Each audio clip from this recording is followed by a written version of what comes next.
Want more podcast fandom in your ear holes? Of course you do. And so it's a good thing for you that we are back beginning all new coverage of some of your favorite shows.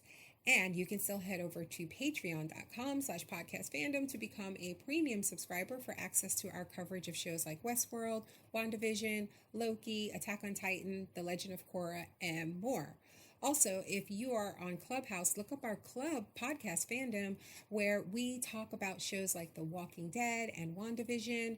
It's so much fun because you guys get to listen live as we discuss TV shows and then come up on stage to ask your questions and share your thoughts. It's a lot of fun. Oh, and we also host game nights there. So make sure you join and follow us. And now, get into this free shit.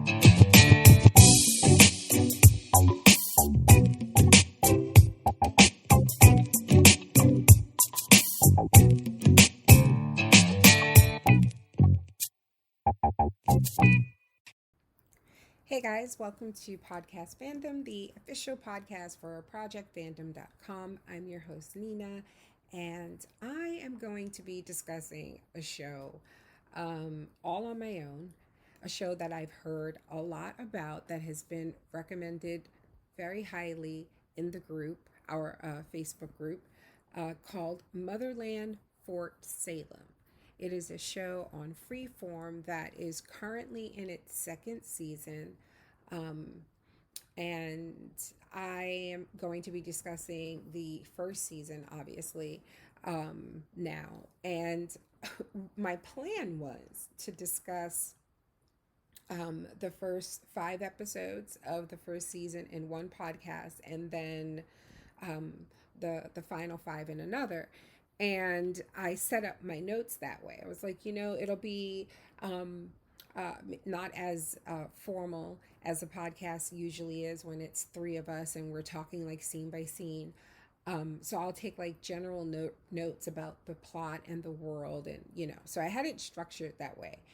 And I just finished watching episode 2, and I was like, there's no way I can do that because there's so much. Like, there's just so much going on, and not in a bad way, in a good way. Like, I feel like episode 2 was like 3 episodes worth of plot.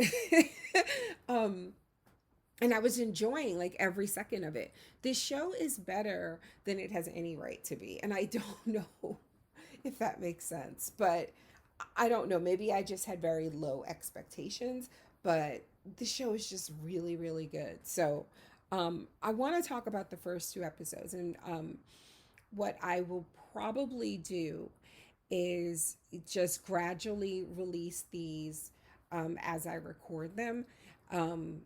And I've just, uh, I can't imagine, um, maybe I'll just want to talk about episode 3, but I doubt it. So it'll probably be just another podcast with me discussing episodes 3, 4, and 5, and then we'll split up the back half as I watch it. I'll see how it goes.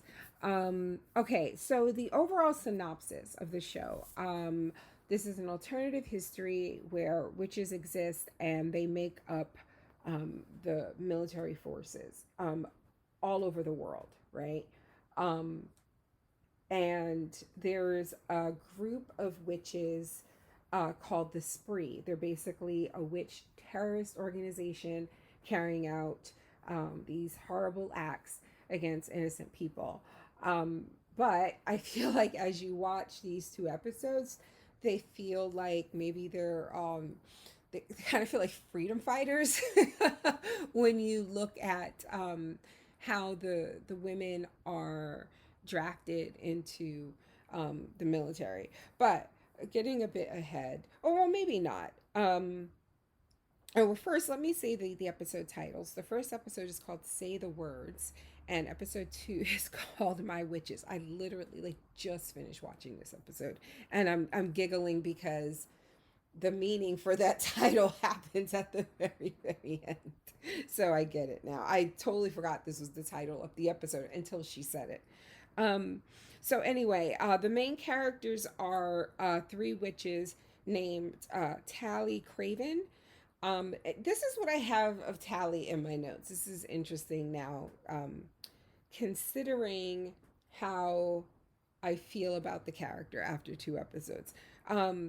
I originally wrote patriotic, smart, nice, um, and she came on her own volition. Like she had an opportunity not to go. Her mother lost four sisters in combat, and because of that, her mother was her mother petitioned to be exempt. Or I think that maybe the military came to her and was like, enough is enough. You don't have to serve. And her mother was going to petition for the same for Tally. I guess she's her only child. And but the night of the conscription night, at midnight, when the magic um, I don't know what to call it, appears, she does say the word. She takes the oath. So I have came on her own. And she later in the first episode tells the other girls that she's from a matrifocal society, which I'd never heard of. And now I hear it and, parsing together the word, I understand what it means. But she was like, no men whatsoever, no boys. Her schooling, I think. Um, yeah, that was interesting. Then we have Raelle Collar, who her mother served and died, and recently, I think, it's been not that long. I don't think that her mother has been dead. She's gay. She's a healer. So this is I again just watched the first two episodes, but I'd watched episode 1 like a week ago, maybe a little bit more. And I'd missed something. I'd missed that in our introduction to the girls, we got um, a look at their like personal powers, I guess. So when we first meet Tally, she's having a fight with her mother who doesn't want her to sign up. It's the day of, and they're fighting about it, and she runs away from her and locks her and closes her door. And her mother's like jiggling the handle, and Tally, she like traces something on the doorknob with her fingertip, and the doorknob stops moving, but her mother is still on the other side of the door. So it's like, okay, that's a part of her magic. And then with Raelle, we see that she is charging people to heal them. But when she heals them, she takes on, and I'm guessing it's like temporarily, their ailment. So, and then, oh my gosh, I had started to write something and it's gone. And now I'm like, what the hell was I going to say about Raelle? And then Abigail Bellwether, she comes from a military family. She's black. I thought it was interesting that when we first meet her, she's like, a display of her power is, it felt like she used persuasion. Like there's a guy she'd been hooking up with, and she's about to go, start her service, and he still wants to see her, and she's like, it's not allowed. And she basically tells him in a way that feels like she's casting a spell over him to go off to college and find a nice girl and get married and have kids and all that stuff. But yeah, she comes from a military family, and her mother makes it a point to say, like, basically don't disappoint us, because the first bellwether to serve was a slave. And I was like, oh. And when we later find out that this came to be, that the witches came to be this military power, because the I don't know if she's like original witch, the OG witch, but at the time, um, Sarah Adler is her name. She made a deal, and basically, like, if you accept witches and make a space for us, we will serve as your military. And this was before America was known as America. So I'm like, wow, y'all did all of that, but we still have slavery. I don't know. I don't understand. But anyway, um, what else? She's really smart. Still talking about Abigail. Smart, and I wrote like snooty, and I don't know, and I put like snooty question mark because I don't know if I necessarily feel like that's the right word for how I see her, but it was like the best that I could come up with. Um, she's a bit cocky, but she also can back it up. So maybe I don't want to. Maybe it's just I don't want it to sound like cocky in a bad way because I don't think it's a bad thing necessarily because I do think they've shown that she's also compassionate. She has a soft side. So, okay. So then I had like my early questions, and it's interesting because I don't think any of these have been answered in the first two episodes, so it's fine. It's great that I'm doing this way. I wanted to know if there are male witches because I don't know that I have seen that, or if it's been mentioned in or something. Maybe I've missed something. Um, oh, the first night that the three girls, and I'm gonna refer to them as like the Bellwether crew, probably, um, going forward. But the first night that they're in their dorm room, they do something where they talk about someone they've lost and they burn the leaf of the petal of a flower, right? Like a purple colored flower.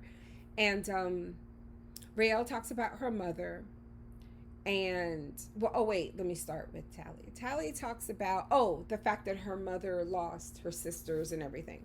And then Abigail talks about her two grandmothers, um, and some cousins and some aunts. Again, she comes from a military family, and she tossed her petal into the flame, and then Raelle does it about her mom, and there's this like weird reaction, like it basically like this big flame ignites like up into the air, and it's weird, and I wondered, is this because her mother's not dead?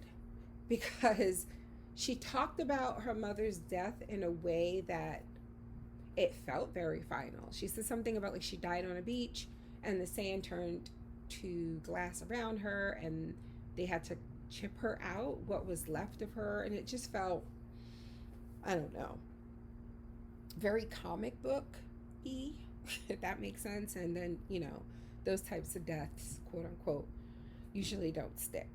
And then finally, I wondered if it feels like the spree are way more organized than what the show is letting on, or not the show, but there was a part where I'm trying to remember who was speaking. I don't know if it was Quartermain, but I think it was like a montage of them like training in the rain and the mud and stuff, and she was talking about the spree and saying, that they are, a splinter cell type deal with no clear leader.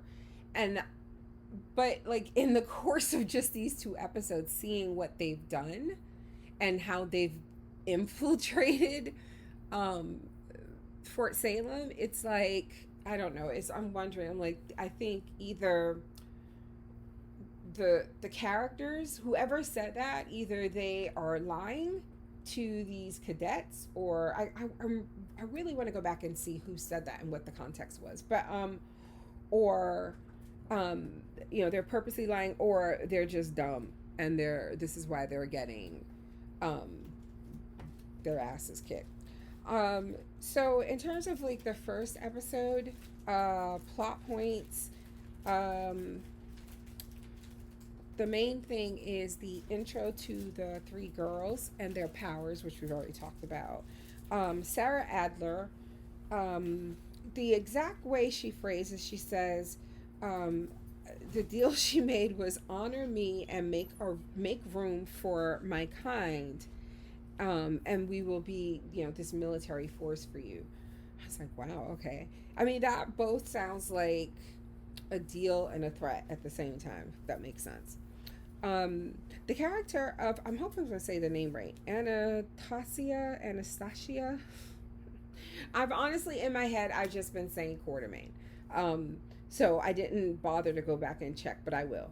Um, she trains them. She explains that the girls in training, when they're in training as cadets, they train as their a unit, right, as a team, and so it's um, the group that lives together. Like I said, I call them the bellwether crew, of the main three, and I thought that was interesting because, like, it's an odd number, and I don't know, for these types of things, it felt like it could have just have easily been four. But then in terms of, and I don't read a lot of fiction like this, or watch a lot of stuff like this. Typically, like the last thing I watched was Charmed, but it proves my point though of maybe there's something about the triad, the three, So, um, but yeah, they are a team in that, um, they succeed together or they fail together. Like there's no in between. So, um, that becomes a problem because Abigail and Rael clash like immediately, and the depths to which like they get into it with each other, it's just they're hilarious. It's in just two episodes. In just two episodes, I feel like each episode is like a little mini movie, and this is the second show I'm watching that feels that way in a good way.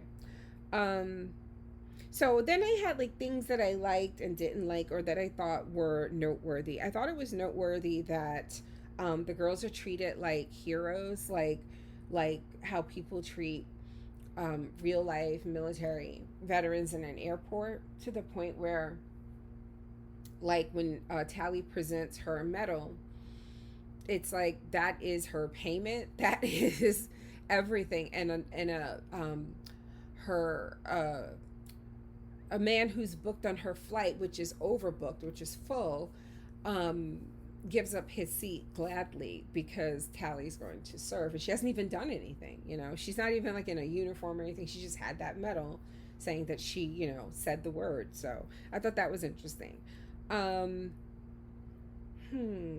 Oh, I was really happy that Rael told Tally the story about the charm. So when Rael was the like it's like 2 minutes before midnight, which is when they were going to get the call to say the words, and Rael's father chose then to give her this, um, meaningful thing. Like this was a good luck charm passed down from your mother's mother to her to you, and it's supposed to protect you and bring you luck.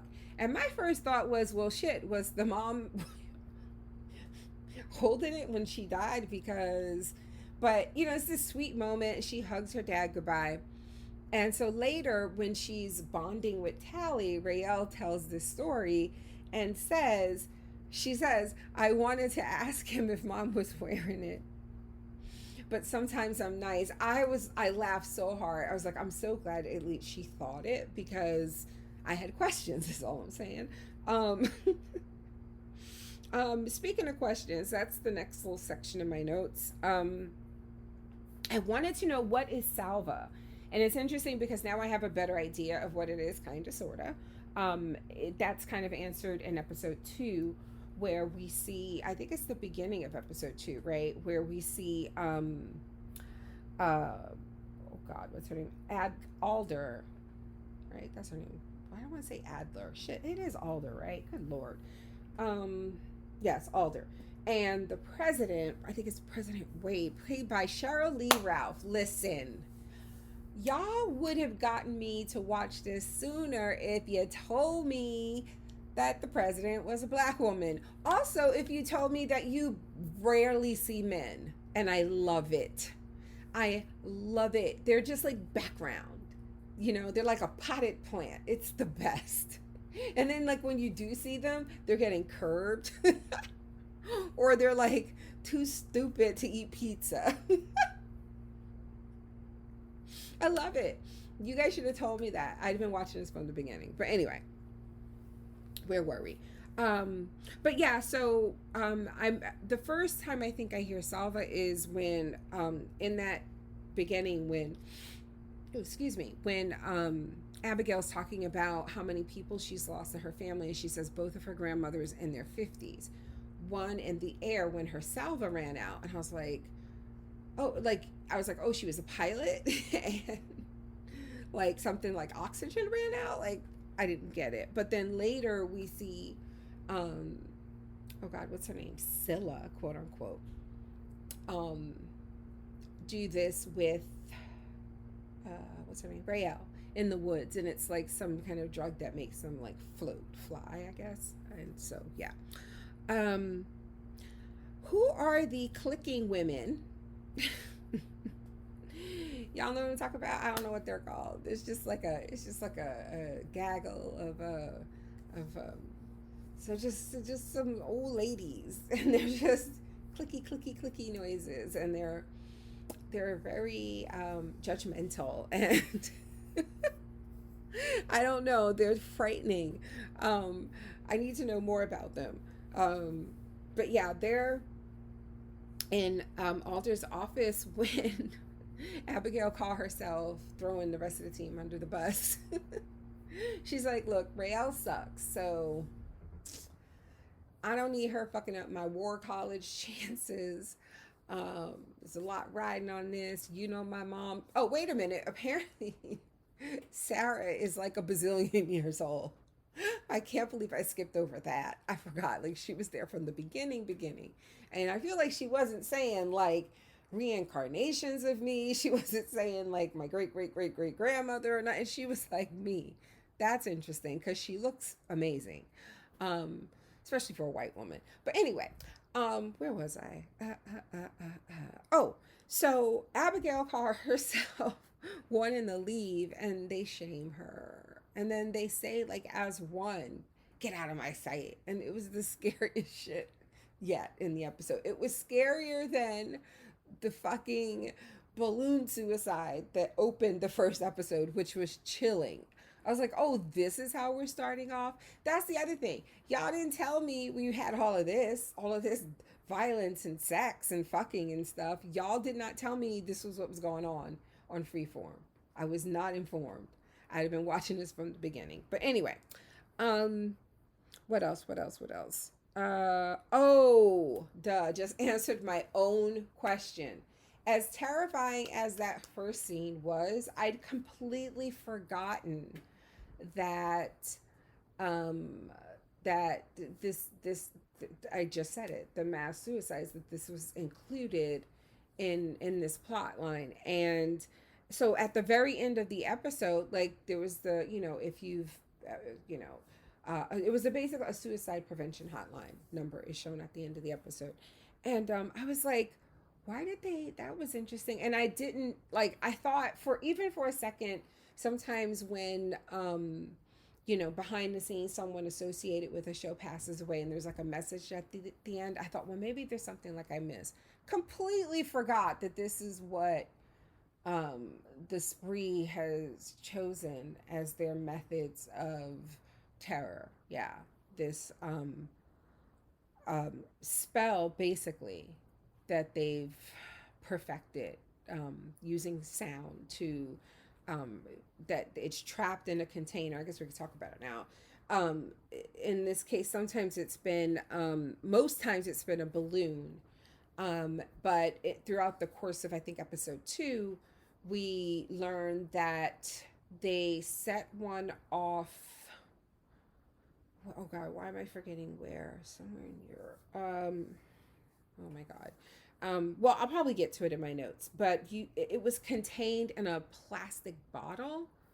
to the point where these types of things are banned in public spaces. That's terrifying. That's like way more terrifying than, you know, other methods. I won't even talk about it because it's terrible. But you know what I mean, like real life methods. Like there's a level of mental just intrusion and prolonging this inevitable terrible act that's just so sadistic to me in what they've chosen. Um, uh, so the next section I have is world building, like things that they talk about in the episode that inform the world for me. Because again, it's a big deal to say, here's this alternative reality in which this kind of fantastical, is that a word? Fantastical thing um, occurred, and it has greatly affected the world, and yet there was still slavery. Like just trying to understand that. So I don't know. But yeah, so the in this episode, when the girls are training, I think one of the first things Quartermain tells them is how, in terms of like endurance and protecting themselves, they need to be able to vocalize at all times. And I thought that is such an interesting, um, you know, take on magic and how to weaponize magic, that makes it, I think, really, really hard to write. I think, um, creatively as a writer, I think it would be a way easier to make it something else, like just specific hand movements, or you know, obviously words, and they do have some of that, obviously, but this reliance on being able to create these sounds that they clearly then have to like manipulate, right, in um, post production, or I'm not a filmmaker. I'm gonna say post production is what it's called. Um, but to choose to go that route, like it could, and speaking of which, it could, I think could make the writing harder, but also it could go really bad just in terms of like corniness, um, and the way it sounds. And maybe it has for some of you, but it hasn't for me yet. It's not nearly as corny as the stomping. Oh my god, I can't believe I haven't talked. How long have I been going? I've been going for nearly 30 fucking minutes. I've not yet talked about the stomping. Shame on me. What the fuck with the stomping?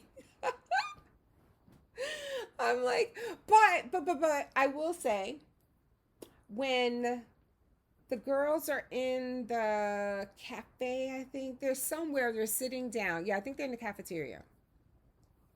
And they get news, I think, about the pageant. They start stomping. I was like, I don't know. There's something very like, I don't know, hard and like tough about stomping. Do you know what I mean? Like it feels very powerful, where I don't know, sitting there clapping, that is very, I don't know, like debutante ball, very, I don't know, polite. I don't know. So it's weird, but I think it also kind of works. And I really, really hope it's grown on some of you so I don't feel so bad. Like I can take it if I'm like the fastest, but please tell me I'm not the only one because then I'm just gonna hate myself. And I'm sorry, you guys. Give me a second because it is burning up in here, and I know you can hear when the AC is on it, and I'm sorry about that. But again, it's burning up in here.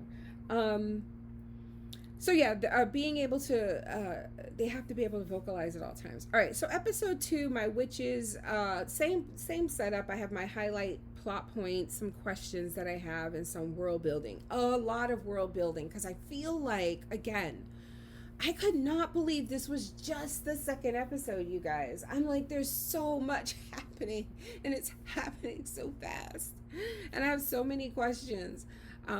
So there's definitely a lot there, when we get to the world building part. But just like a overall kind of basic of what I was thinking when, as I'm watching the episode, we have the president pressuring Alder to find the spree quickly. And again, I think the president's name is Wade. And this is the scene in which we learn about, how did I forget? Salva. Um, we learn a little bit more about that. Alder wait, why do I keep fucking up her name? Okay. Alder takes an interest in the Bellwether crew because they had that moment where in training, um, I would say too, if I guess I'm going to jump ahead a little bit, um, that these girls, the Bellwether crew, they really work best when they are not getting along, which is so funny to me. That I think they're bickering the first time they're doing that thing with, like, they're standing in front of like that pyramid shaped thing, which I'm forgetting what it looks like for some reason. Because it was episode 1 and that was forever ago in my mind. And then they're fighting when Abigail and Rael have their confrontation about their mothers in the gym class, like the two of them yelling and putting each other in headlocks and fighting and stuff, like, brings on a fucking storm almost, right? Like, and then there's like one other thing. Oh, when they have to do the competition to get to go to the pageant, and they're fighting and bickering and fighting and bickering, and then they finally, do their breaths together and they get like the best score of the night. And I'm like, that's kind of scary that they're at their best when they're just like at each other's throats. What else do I have in? Rael learns about Scylla's past, but now there's a twist, because when I wrote that, that's before Helen Graves revealed herself to be Scylla. So I have Rael learns about Scylla's past from Scylla, and the girls attend the pageant. Some questions I have about this episode. So this is another, like, oh, so weird talking about it, like, and doing notes like this. So one of the first things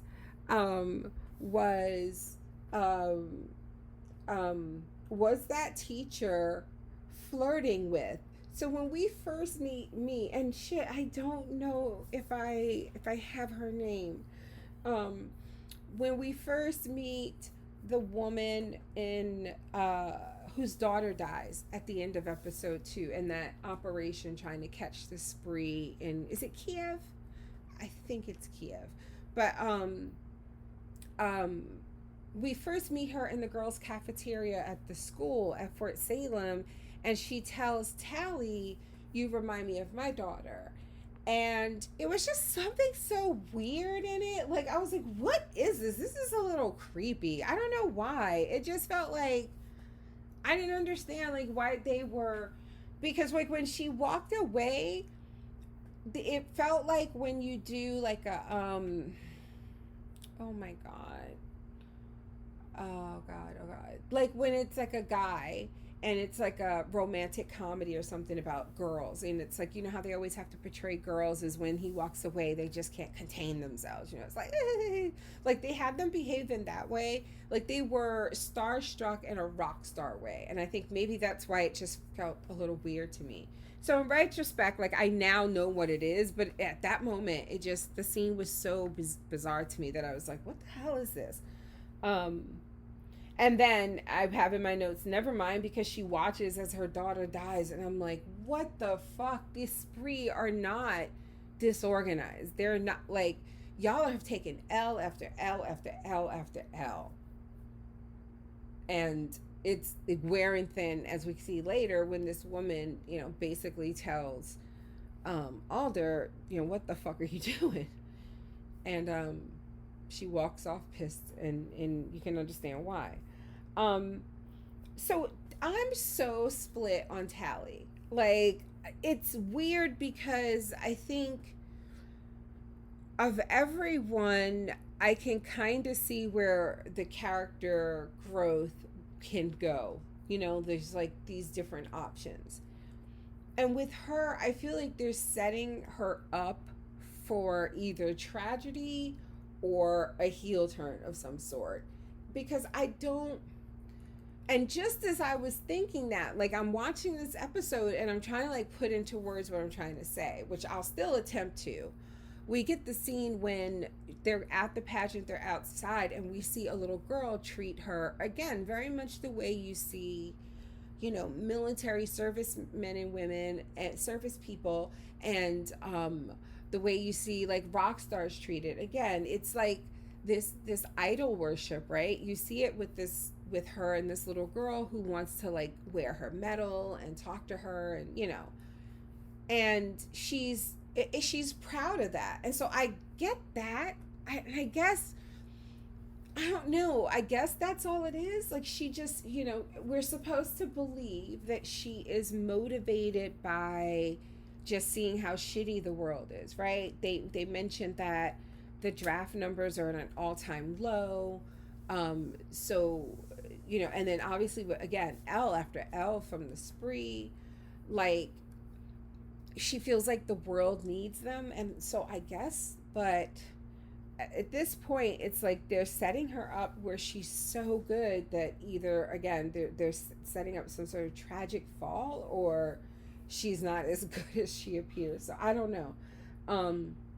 In terms of world building, again, there's so much going on here. It's so funny to me the way they fight. Their fighting is almost poetic. It's like their insults. It's like not even the maggots will feast on your flesh. It's almost Shakespearean. It's so funny to me the way they bicker. We learn about wind shear, which is like a vocal guard of some sort. Like they have to hit a certain note at a certain register at a certain seed, and it will produce this kind of shield in front of them to prevent them from being harmed. Um, Through Abigail's rivalry with a girl named Liba, we learn about debuts, and it sounds almost like a debutante ball of some sort. Hopefully, nothing like the Ku Klux Klanathon or whatever the hell that Kimmy Schmidt was attending. Through Lieutenant Helen Graves, who doesn't fucking exist, I guess. Like, I don't know yet how this face burning, doppelganging, mask facing, I don't know how this works. I haven't really paid that much attention yet, other than to be like, I knew Scylla was fucking sus from the beginning in episode 1. Like, the first time we saw her, I was like, oh, that bitch is spree. I know it. I just didn't know how spree she was. But in the beginning, I didn't remember, and I still don't, the one who set off the first incident, attack in the mall. When she gets in the car and changes her face, I don't remember what she changed her face into. So forgive me if it was like Scylla's face or something, but I'm not sure. My point was, I don't know if these people like actually exist. Are they just like taking over real people for a time? I'm not quite sure how that works. But anyway, I thought Helen Graves was real. So I wrote all this shit about her that doesn't fucking matter because she's not a fucking sophomore in War College or whatever. She's not a necro. I don't know. But anyway, through her though, I did get a bit of information into like what I guess different divisions or specialties can do, and this reminded me a lot of Shadow and Bone that I covered with Sarah, where I had to learn about different Grecias, different those witches in that universe, and what they can do with like the elements. And here we learn about, and I don't know if these their official names, right? Like I don't know if quote unquote Helen Graves, quote unquote Scylla was saying like the slang that everybody calls them, like, Popo or that's a bad example, but you know what I mean. I don't know if they are like Lieutenant Blaster so and so. But anyway, she said blasters clear the ground with dangerous weather. And I'm guessing those are ones we've seen like doing the tornadoes and stuff, right? Fixers fix people, which I'm guessing would be someone like Riel. No,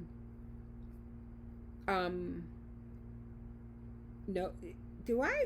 I'm like, did I really? No. Knowers?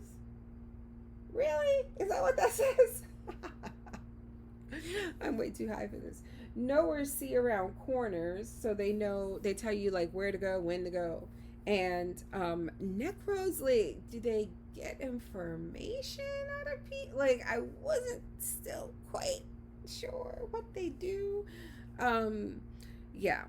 Uh, Abigail calls Ray. Oh, it's so interesting. So when there's this like weird thing where to prove a point, it's just this weird thing. I'm trying to remember like the details. Like Rael's gonna get in trouble because she was running late. She was running late because she was doing um her detention the night before, right? With the fake Helen Graves, right? Um she's late to like training, and the Quartermain is about to lay into her, and she's like, who can do something something like to show her to show Rael uh to show her a lesson on endurance, right? And because Abigail is beefing with Libba, I'm gonna call her Libba, beefing with Libba, she wants to rush to do it. And in having to prolong this note, she damages her throat. And she blames Rael. But I wasn't sure what Rael was supposed to do. Like, was Rael supposed to say stop? Because the teacher Quartermain held that control. She's like, hold it till I tell you to stop. And then they were looking at Rael, like, was she supposed to match the note? Like, I don't fucking know. I don't know, but she blames her. And so Rael's like, finally, like, I can heal you. And I was like, oh, fuck, that's right, because I forgot that Rael can heal people. And she starts to do it, like, reluctantly at first. She starts to do it. And she's saying, like, this, like, prayer as she does it, which is what we've seen happen, like when we saw her heal the woman in the first episode. And this freaks out Abigail, so she doesn't let her finish the spell. But enough of it like started, I guess, that now Rael's throat was sore, kind of like mine is, if you guys can't tell.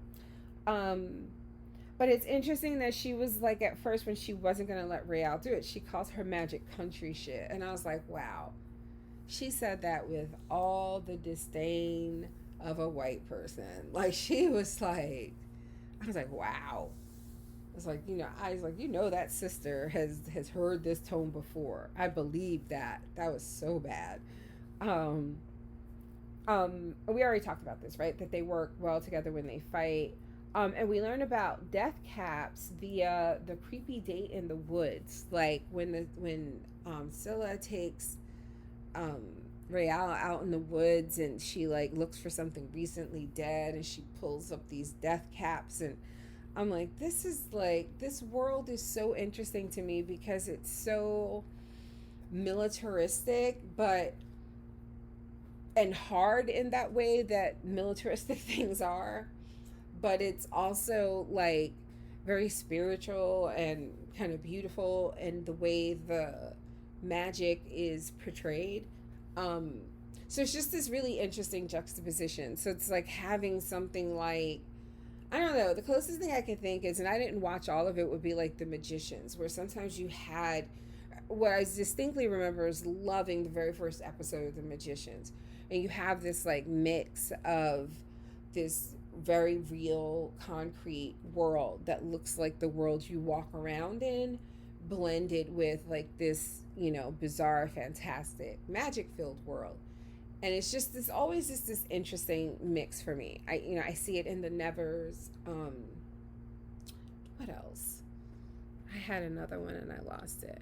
I don't know. I like it. A bit of Misfits also, I like that. I like a blend of that, like, mix of the realism with your magic a bit. So anyway, so yeah, the end of this within this so weird, because I don't even know if I have notes on it, because I was just like, so like, I literally, you guys stopped watching it. It was like, okay, plug the headset in. opened up GarageBand, press record. Like, I'm serious. I don't even think I took notes on the end. So now I'm like all spaced out. But what was it? Oh, Scylla talking to the balloon. And she's like, she's mine. And are you sure? And the balloon speak, and the balloon that she sees in the mirror um, communicates to her through like steamed fingerprints and steam on the window, on the mirror. So she's like, are you, the thing is like, are you sure? She's like, yes. And she's like, when can we be extracted? And she was like, stay the course. Or the thing was like, stay the course. And she's like, well, hurry up, because I don't like being here, whatever. And the thing was like, come closer to the mirror. She steps forward and the balloon like hits the mirror and it cracks. And she's like, well, damn, balloon. And that was so funny to me, you guys. And I don't know why, but it was fucking hilarious. Because I was like, why did you step closer, sis? The creepy fucking balloon tells me to step closer. Come close. No, no, thank you. I'll talk to you tomorrow, creepy balloon. Why'd you step closer, sis? Oh my god. The other interesting thing about this conversation was she was like, when can we be extracted? And I'm like, who the fuck is we?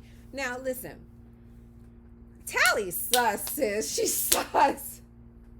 And I'm sorry if she's like the hero of the show and she get that tragic end. But I feel like, I'm telling you, she's gonna go one of two ways. She's gonna die, or she's gonna end up being a villain, and I don't know. But she's like, we, and I'm like, is it her or is it because there's one scene where she's like walking by and Raelle sees her and she tries following her, but she's walking with like other women, other cadets in a row, and like information, and she can't find them, and they like disappear behind like this structure of some sort, like in the woods. But Abigail finds Raelle, and so it's like, are those all Spree, like, or is it her and someone else we know? Like, I don't know. Could it be Glory? Glory's kind of sus, because Glory's just jittery. She's just sweet thing. She's just, oh god, I hope nothing happens to Glory. Oh, come on. I'm just waiting for something terrible to happen. Oh, especially because when they meet Scylla for the first time, like in the pizza place, she's like, I can't wait to see you again, or when we meet again, to Abigail, and I'm like, oh, some shit gonna go down. Oh, my stomach hurt. I hate it. I'm gonna check and see if there's feedback. But again, I will be breaking this up, so it's possible that there will be feedback for the next time, because you guys now know where I am. What is this? I got, Patreon is like the worst to navigate. It's just the worst to navigate. Okay, I don't see any feedback. And if there is, and I don't see it here, I'm so sorry. This app is trash. But I did start a system where I do get emails anytime people leave comments. So what I've started doing is flagging those emails in a special folder. And so then when we record podcasts, I'll just go to that folder to read the emails, to read the feedback from there. So you can continue to leave them the way you've been doing. So that's it. Thank you guys for listening. I, again, just wanted to get my thoughts out because so much happened in the first 2 episodes. I'm going to definitely try to watch one more episode before I go to bed tonight. And again, seeing how that goes, depending on the events of the next episode or 2, will determine how I break up the next podcast, or whether it'll just be those final 3 on their own. So, and when I say final 3, I just mean of the first 5. I will be covering the back half of the season next week. So, thank you guys for listening, and I'll talk to you next time.